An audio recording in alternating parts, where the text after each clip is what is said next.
Guest speaker. Now we're very, very fortunate to have Todd with us this afternoon. Just to give you a summary of what Todd's been doing for the last 12 days. He's spoken at the Active Transport Symposium in Christchurch, the Adolescent Mobility Health Seminar in Dunedin, the Auckland City Council, IPENZ Transportation Group Breakfast, Getting Parking Right for Auckland, the NZTA Seminar, Evaluating Transport Affordability and Equity. He's spoken with the Centre for Sustainable Cities in Wellington, with the Wellington City Council. He's been to the Kapiti Coast in discussion with the Sustainable Transport Strategy Review. And he's also lectured at the University of Auckland Midday Seminar on Efficient and Sustainable Community Planning. We're fortunate to have Todd with us today. He may be able to join us for a few minutes for the session when we have our panel, but he has to fly back to Vancouver? Victoria, later on this afternoon. So I'd like you to give a warm welcome to our third guest speaker, Todd Litman. Very much for allowing me to come to your beautiful country. Yeah, I'm just going to use this.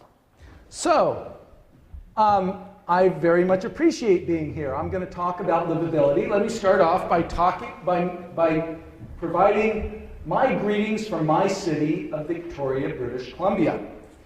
Has anybody in the audience ever visited Victoria? Raise your hand if you have. Okay, you, sir. How long ago did you visit? 2011. Okay, just a couple years ago. Did you have a good time? Yes, and I biked up through your Beacon Hill Park and around the coastline and back down into the city. Fantastic. So, and did you explore our downtown? Yes. You biked or walked around downtown here? Yeah. Did you spend some money? A little bit. Okay. And would you recommend other people visit Victoria as a tourist? I think it's one of the most beautiful cities in the world. Okay. I did not plant this guy in the audience, but he answered exactly what I'm looking for. Pretty much every time I ask these questions, we get the same result. Tourism is Victoria's biggest single industry, employing more people than anything else in our city. We bring in like 1 million tourists a year, and they spend about $1 billion a year. And when we ask people if they had a good time, they say yes. And when we ask them, what did you do in Victoria? Most of them say, we walked around. We explored the downtown area, and we enjoyed it. That is a very special experience for a lot of people, because a lot of cities, especially in the last 50 years, have spoiled their downtowns. They've spoiled their traditional walking core by building highways that make it difficult to walk, that destroy that amenity. So Victoria's most valuable resource, the thing that brings in 1 million visitors and $1 billion, is our walkability. And the fact that we've retained it better than most similar communities. So, let me show you one of my favorite walks. This is my front porch. And we walk down my street, turn a corner, walk 3 blocks to our local high school there, Victoria High School, through the high school field to one of my favorite destinations. It's a little shopping district called Fernwood Village. And my destination, my local pub. So, if I go to my pub for some socializing, I take my wife for a date, is it good that I should be able to walk rather than have to drive? Is that good? Okay, how come? Tell me, what is the benefit to me or my neighbors that I should be walking rather than driving to my local shopping district and my local pub? That's right, I'm burning some calories, and we know that walking and bicycling are just an excuse to be able to eat tasty food, right? And drink lots of good beer. Anything else? Exactly. If you look at this little walk that I just took, I'm passing by some of my neighbors.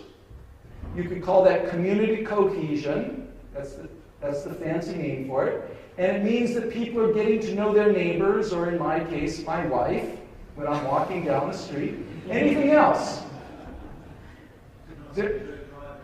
That's right. I'm avoiding inebriated driving. Anything else? Well, this little commercial district that started when Victoria had a streetcar system, this was one of the streetcar stops, it has a little grocery store, a coffee shop, a pub, a couple restaurants, theater. If everybody who went there drove, you'd have to widen this 2-lane street to 4 lanes, and you'd have to knock down half those buildings to accommodate the parking lots that would be required in conventional zoning codes. So we're reducing traffic congestion, we're reducing parking costs. Anything else? Well, I'm saving a lot of money so I can afford more beer. Okay. And some other things, reducing air pollution, reducing our city's dependency, or the amount of petroleum that we have to import. And as I'll mention a little bit later, of all the ways that consumers can spend their dollars, buying food at a local restaurant or beer at a microbrew provides far more jobs. It's a job generator. It generates more jobs per dollar than most other expenditures, and particularly more than spending that money filling up the tank of your car with gas. And that would be true here in New Zealand. New Zealand imports petroleum, it imports vehicles. So to the degree that your transportation policies leverage reductions in car ownership and use, you're leaving consumers with more money to spend that circulates in the local economy. So it's actually very good for your economy if people in your community spend less money on vehicles and fuel. So that's really my presentation. I can go home now. Because we have discussed some of the benefits that can result if people in your community drive less and rely more on walking and bicycling for local trips. So let's look at some of these benefits. Who benefits? Well, law-abiding drinkers. You know, there's constant campaigns to try and convince people not to drink and drive. How realistic is it to lecture people not to drink and drive if we don't offer viable options? We're essentially saying you can't socialize, or at least you can't socialize in the way a lot of people are accustomed to socializing, drinking, if we have an automobile-dependent transportation system. So by offering better transportation options, so it's perfectly normal for somebody to go out and have a couple beers or have some nice wine and then walk home. If we allow that, we are supporting both safety and your local brewery. Okay? In most communities, there are significant portions of the population who cannot or should not be driving. In most communities, somewhere around 10 to 15 or 20% are seniors who either can't drive or are approaching an age where they shouldn't be driving, at least at night. And in most communities, you have about 15 or 20% of the population are young, they're adolescents, who either can't drive or lack regular access to an automobile, or they don't have a driver's license, or they don't have a car. People who can't drive because of disabilities. You know, we took a little tour of your bike paths this morning, and unfortunately I failed to get a photograph of the man on the mobility scooter who was using your trail system. How do you think he got around? Before there was a trail in the residential neighborhood coming to the city, the town, the village center, how could he get around? Well, in some cases he couldn't. He would be housebound. Or in other cases, he would be depending on friends or family members to chauffeur him. Now he has independent mobility. Okay, households with low incomes, say 20 or 25% of your population either can't afford a car or benefits from being able to shed a car, so a household can get by with just one car for 2 adults rather than every adult having to have a car. People who walk or bike for enjoyment and health, they want that amenity. And their pets, the pets who want to be walked for enjoyment and health, And motorists who want to avoid chauffeuring children or chauffeuring on drivers, motorists who want convenient parking, and residents who don't want vehicle pollution. Those are all groups of people who can directly benefit from creating a community where it is normal for people to get around for local errands by walking and bicycling. Now let me ask you this. How many of you, when you were children, you got to school by walking and bicycling? Raise your hand. Okay, how many of you who are parents, your children get to school by walking and bicycling? Raise your hand. Okay, actually that's pretty good. How many of you have children who rely on being driven? Raise your hand. Okay. Well, you guys, you're actually quite exceptional because you have a higher rate of children walking and biking to school than most communities. So you should be proud.